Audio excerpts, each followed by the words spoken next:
I did not land in Normandy on June 6th. I arrived later.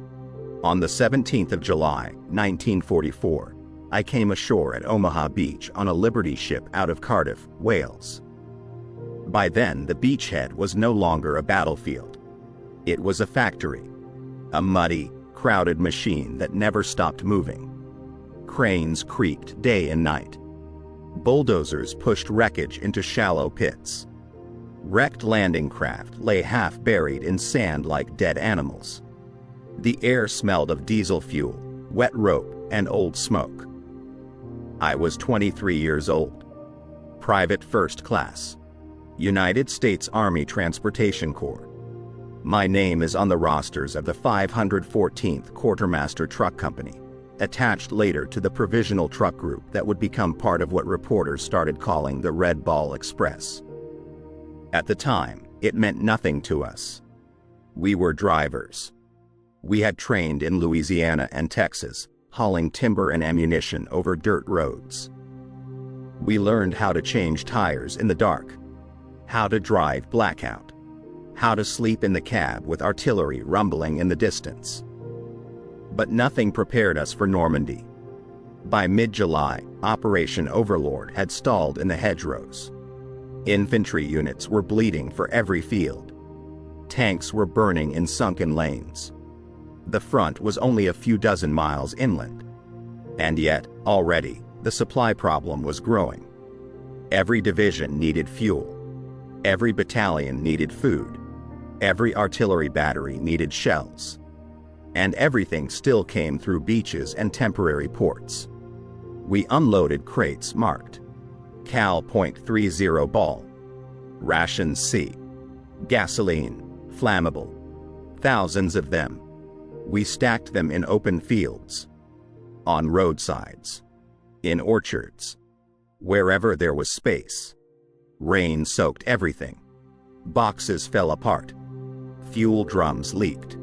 Men slipped in mud and broke ankles. The Germans shelled us sometimes. Not accurately. Just enough to remind us we were not safe. On July 25, 1944, we heard the thunder. Operation Cobra. The American breakout. Hundreds of bombers flattened German lines west of St. Lo. The ground shook all morning. Dust drifted across the beach area like fog. 2 days later, armored columns began pouring through the gap. And suddenly, the war started moving. Faster than anyone expected. By early August, Patton's Third Army was activated under Lieutenant General George S. Patton, Jr. August 1, 1944. We heard his name before we ever saw his tanks. He was already a rumor. He's going to drive straight to Germany. He doesn't stop. He'll outrun his own supply. Some officers laughed. Then they stopped laughing. Because by August 10th, Patton's spearheads were in Le Mans. By August 15th, they were near Alencon. By August 18th, they were closing the Falaise pocket. And every mile forward stretched the supply line thinner.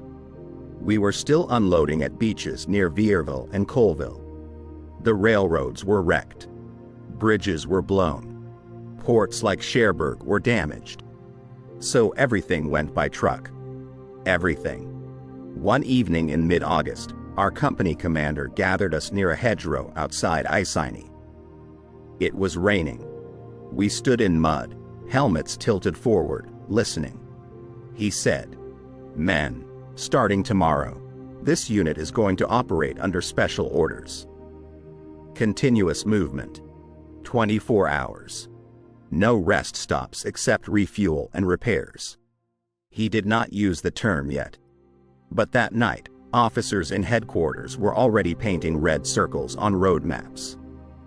Red balls. Routes. One-way loops from the Normandy depots to the front and back again. The Red Ball Express. We learned later that German intelligence believed our advance would collapse within weeks. They said no army could supply itself this far, this fast. They were wrong. But in August 1944, none of us knew that. All we knew was that our trucks were being loaded around the clock. Gasoline in jerry cans, 155mm shells, tank parts, medical plasma, canned meat, bread that was already stale, and orders came down. No delays, no breakdowns, no excuses. On August 25, 1944, Paris was liberated. We did not see it. We were on the road south of Chartres, hauling fuel to Patton's tanks near Orléans. I remember passing burned-out Panzer IVs in ditches, German helmets filled with rainwater, dead horses, civilian carts overturned, the smell of rot. Our convoy ran at night with hooded headlights, one truck length apart. No smoking, no stopping. German aircraft were rare by then, but we still feared them. Mostly, we feared falling asleep. You drove 12 hours, 14, 16. If you drifted, you died. By the end of August, we were moving over 400,000 tons of supplies per day. Most of it by men who had never driven in combat before. Many of us were black soldiers. The Army kept that quiet. But most of the Red Ball drivers were African American units, segregated, commanded mostly by white officers. We slept in ditches. We ate cold rations. We drove until our hands went numb on the wheel. Patton's tanks kept rolling. And somewhere behind the lines, German staff officers looked at maps and shook their heads. They thought we would stop. We did not. Not yet. By the first week of September 1944, there was no longer any clear rear area. France had opened up. The hedgerows were behind us. The bocage country faded into wide fields, long highways, and bombed-out towns that still smelled of smoke and plaster dust. Our supply depots shifted forward almost every week. One day we loaded near St. Lo. A week later, near Alencon. Then Chartres. Then Dreux. Then somewhere outside Reims. The front moved faster than the maps. On August 25, 1944, Paris was liberated by the French 2nd Armored Division and the U.S. 4th Infantry Division. Reporters celebrated. Cameras rolled. We were driving that night. No parades. No crowds. Just blackout roads and engine noise. By then, the Red Ball Express was official. August 25th. General Eisenhower approved it. A special trucking network running on 2 main one-way routes. Eastbound roads marked with red balls. Westbound return routes marked separately. No civilian traffic. No unauthorized vehicles. Military police stood at intersections, waving pistols and flashlights. You followed the signs or you were pulled over. Or arrested. Or worse, sent back and written up for delaying supplies. We ran mostly on GMC CKW 2.5-ton trucks. We called them Deuce and a Half. 6-wheel drive. Canvas cover. No armor. No radio. No power steering. When fully loaded, they weighed over 5 tons. And we drove them like race cars. Because if you didn't, the convoy behind you would pile up. By early September, more than 6,000 trucks were assigned to Red Ball operations. They ran day and night. No Sundays. No holidays. No pauses. We hauled mostly fuel. Patton's Third Army burned gasoline faster than any force in Europe. A single Sherman tank could consume over 150 gallons in a day of heavy movement. Multiply that by hundreds. Then add half-tracks, trucks, artillery tractors, generators, ambulances. All of it needed fuel. And almost all of it came from us. In late August, near Dreux, I saw what happened when the system failed. A convoy ahead of us had broken down on a narrow road. 2 trucks overheated. Radiators boiled dry. Drivers tried to fix them with dirty water from a ditch. It wasn't enough. The line backed up for miles. Engines idled. Fuel burned while carrying fuel. Men leaned out of cabs, coughing in exhaust. A German artillery battery, firing blind harassing fire from beyond the Seine, dropped a few shells nearby. 1 truck caught fire. Gasoline cans exploded. We drove past blackened frames and burned cargo. No one stopped. We were ordered not to. The Moselle River lay ahead. Patton wanted to cross it near Metz and Nancy. September 1944. But the fuel situation was collapsing. On September 2nd, Third Army had less than 3 days of gasoline on hand. Some armored units were completely immobilized. Tanks sat silent in fields, crews sleeping on turrets, waiting for fuel that wasn't there. We felt that pressure on the road. Orders became sharper. Convoy speeds increased. Rest periods shortened. Drivers started taking Benzedrine tablets to stay awake. Officially, they were for emergencies. Unofficially, everyone used them. You swallowed one and drove another 6 hours. Your hands shook. Your heart raced.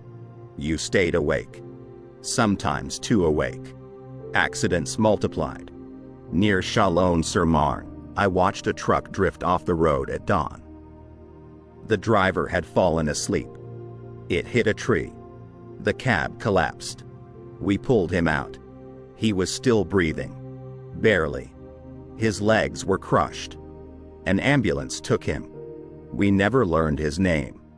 By September 5, 1944, Red Ball convoys were delivering up to 12,500 tons per day. Still not enough. German intelligence officers later admitted they believed our supply system was close to collapse. They intercepted radio traffic. They saw fuel shortages. They watched our columns stall. They thought Patton would have to stop. Some of them reportedly joked that the Americans would outrun their own trucks. In a way, they were right. Patton did stop. Briefly.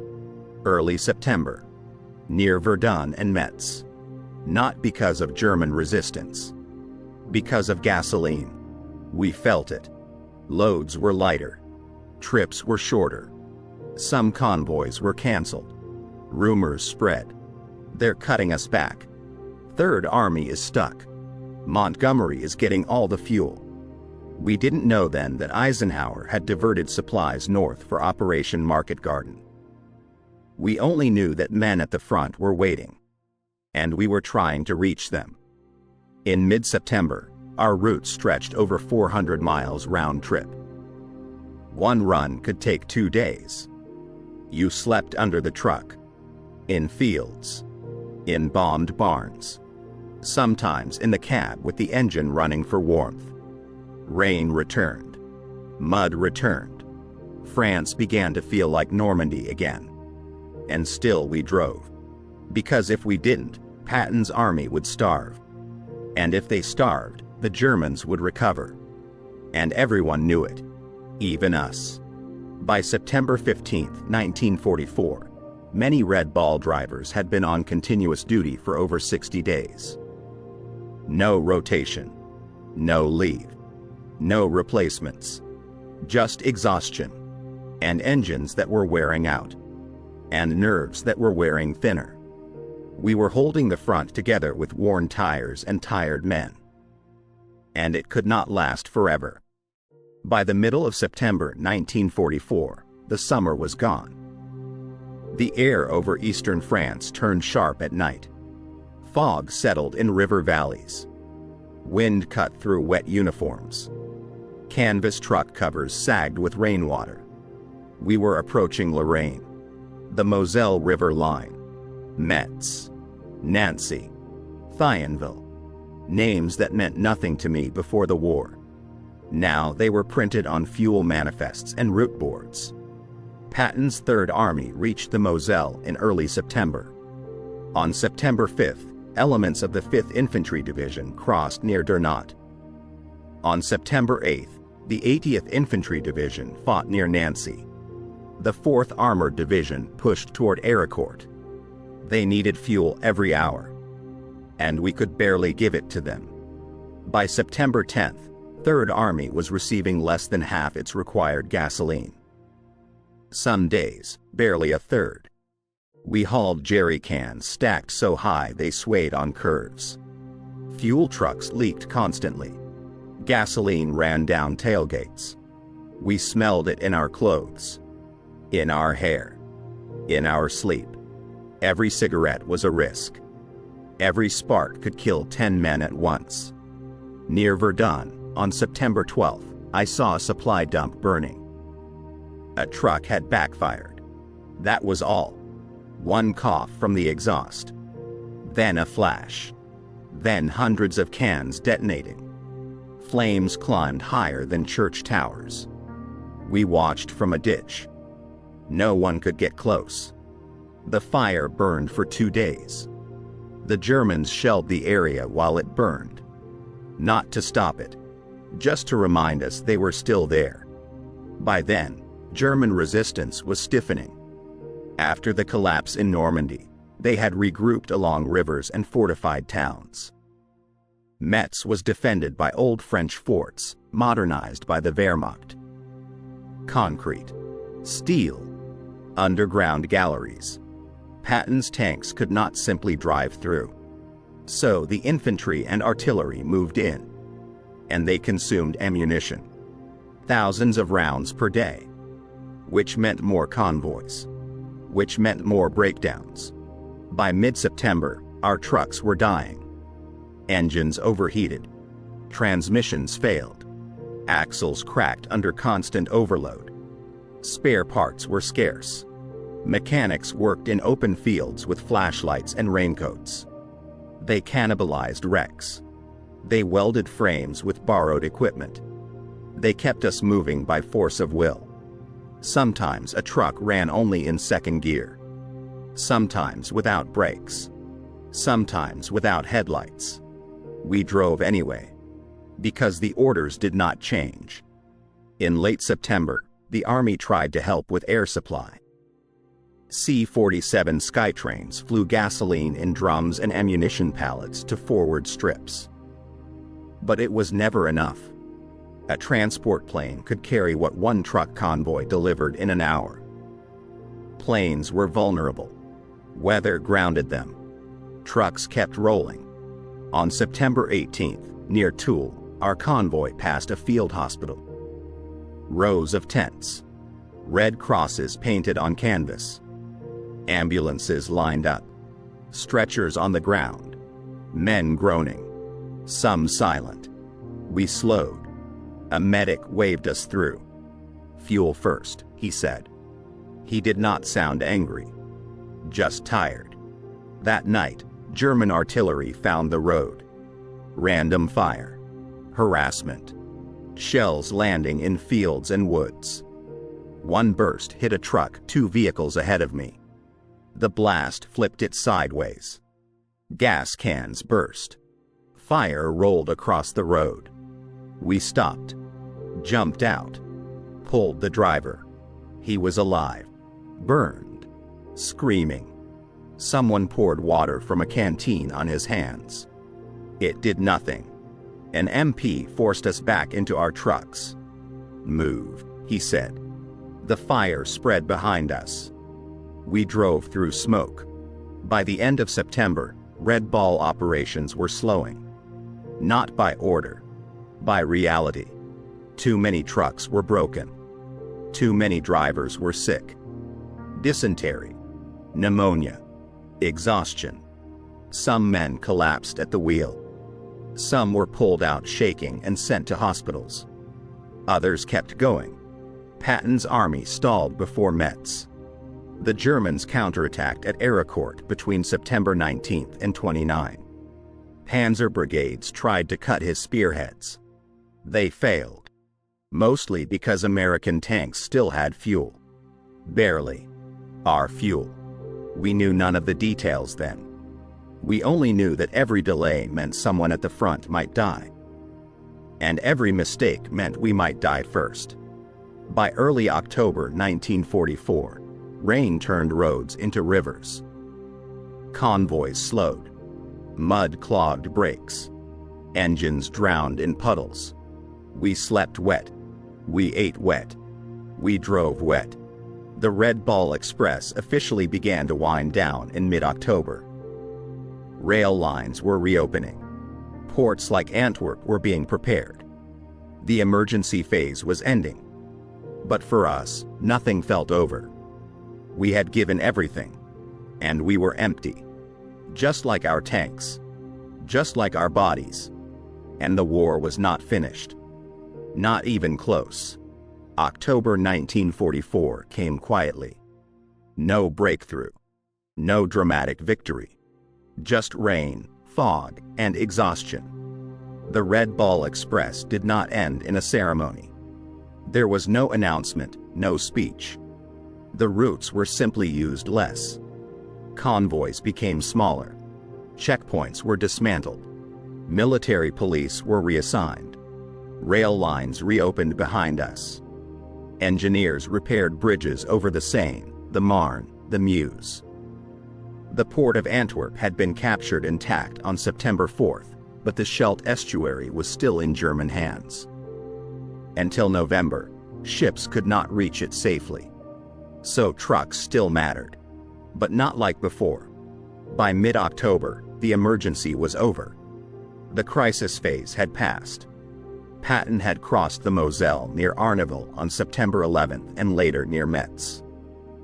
After weeks of fighting, Metz finally fell on November 22, 1944. We did not know that then. We only knew that the advance had slowed to a crawl. Our loads changed. Less gasoline. More winter clothing. More artillery shells. More bridging equipment. We hauled stoves, blankets, barbed wire. Signs of a long war. My company relocated near Bar-le-Duc in October. We parked in a muddy field beside a ruined farmhouse. For the first time in months, some of us slept more than 5 hours. It felt unnatural. Men woke up disoriented, not knowing where they were, reaching for helmets that weren't there. Some woke screaming. No one laughed. We had all seen too much.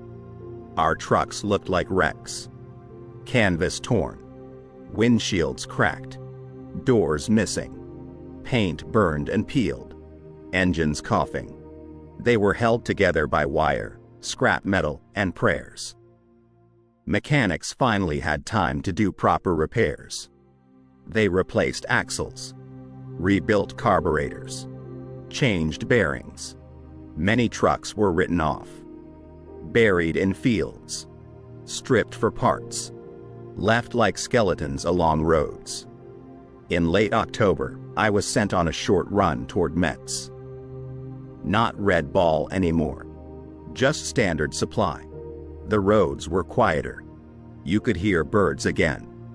You could hear wind in trees. That silence felt wrong. We passed villages that had been destroyed in August and September.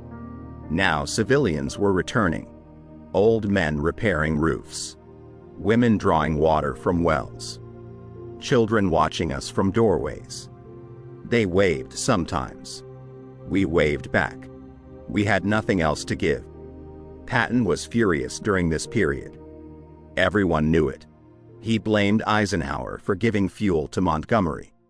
He blamed the ports. He blamed the railroads.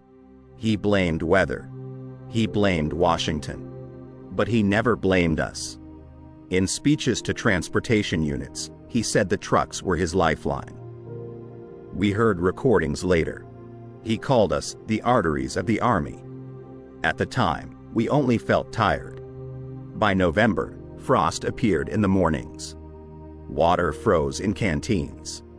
Engines needed warming fires. We wrapped rags around fuel lines. Some drivers got trench foot. Others got pneumonia. Hospitals filled quietly. No headlines. No medals. Just names on transport rosters marked evacuated. I began to notice changes in myself. I stopped writing letters home. Too tired. Too empty. When I did write, I lied. Saw Paris. Doing fine. Food is good. All false. We talked less. Men who had joked in August now sat in silence, staring at engines, smoking without speaking. Some drank when they could get alcohol. Some prayed. Some just waited. By December 1944, snow fell. The Ardennes offensive would soon begin. The Battle of the Bulge. We were moved north again. Back into emergency hauling. Back into night convoys. Back into danger. But nothing ever felt like August and September. That time was different. We had carried an entire army on our backs. And it had nearly broken us. When I think of the Red Ball Express now, I don't remember maps or statistics. I remember hands blistered on steering wheels. Eyes burning from lack of sleep. Engines screaming in the dark. And men who never complained. Who just drove. Until they couldn't. December 1944 arrived without warning. 1 week, the roads were wet and brown. The next, they were white. Snow-covered fields, wrecks, and graves alike. It hid shell holes. It hid broken trucks. It hid the scars of summer. On December 16, 1944, the Germans attacked in the Ardennes. We were near Verdun when the news came down the line. Entire divisions pushed back. Roads cut. Fuel dumps overrun. Convoys captured. No one used the words counteroffensive at first. They said breakthrough. Emergency. Everything north. Within 48 hours, transport units were reassigned. Again. Just like August. Only this time, it was winter. We drove north toward Bastogne and Luxembourg. The roads were frozen. Tires skidded. Brakes failed. Engines stalled in cold air. Men wrapped scarves around faces. Beards froze. We hauled ammunition and gasoline to surrounded units. The 101st Airborne at Bastogne. Elements of the 10th Armored. Field artillery battalions firing nonstop. They needed shells. They needed fuel. They needed everything. The sky was overcast for days. No air support. No supply drops. So it was trucks again. Always trucks. Near Neufchâteau, in late December, we drove through columns of refugees. Belgian families pulling carts. Cows dragging wagons. Children crying in blankets. German shells fell in nearby forests.